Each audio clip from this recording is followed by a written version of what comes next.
Remember when you shot your first homemade catapult and the rock just sort of lobbed through the air? In this Idiot's Guide to Band Lengths, I'll show you how even a Dane Bramage guy like me can fix that problem in. Thanks for stopping by. I'm surviving this cruel world like I think we all are currently doing.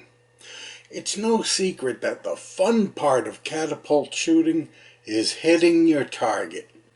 Whether it's paper, a can, a spinner, or some other object, that's the fun part. But if your bands are not the proper length, your accuracy can be severely affected. I'll show you what you need to do to be able to launch your ammo in a straight line. Are you ready?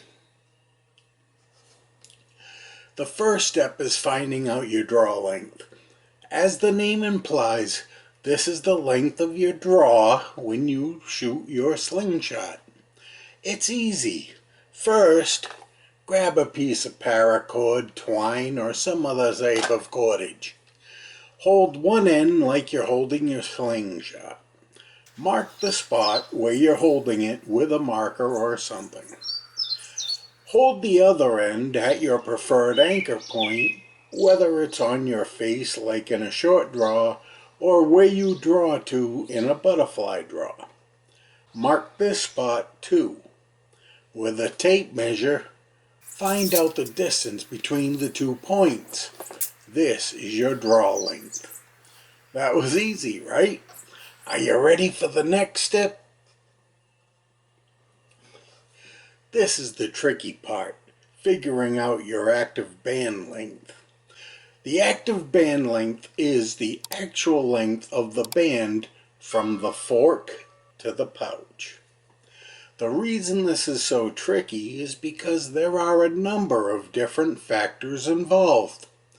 There is no method set in stone as the right way.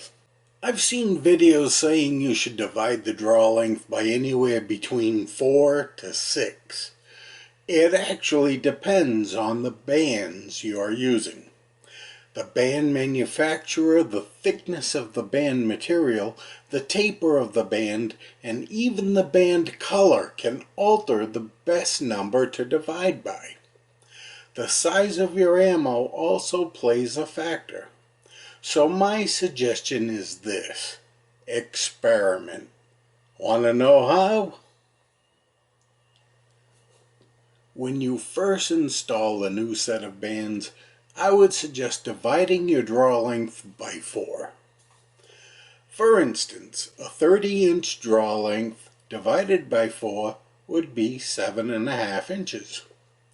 Depending on how you are attaching your bands to your fork, you should add an additional 1/4 to 1/2 of an inch. You can cut your bands with a sharp pair of scissors or even a razor or a knife. I would suggest a rotary cutter. Very simple to use.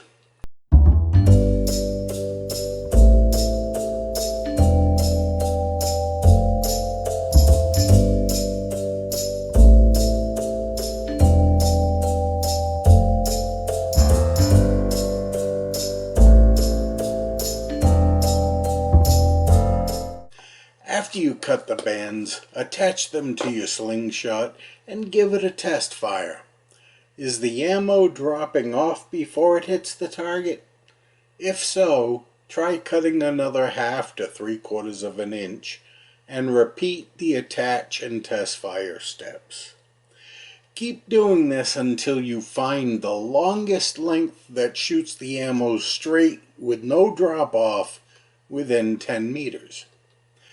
If you cut the bands too short, you increase the amount of draw pull or strength you will need, and this can harm your accuracy and increase fatigue.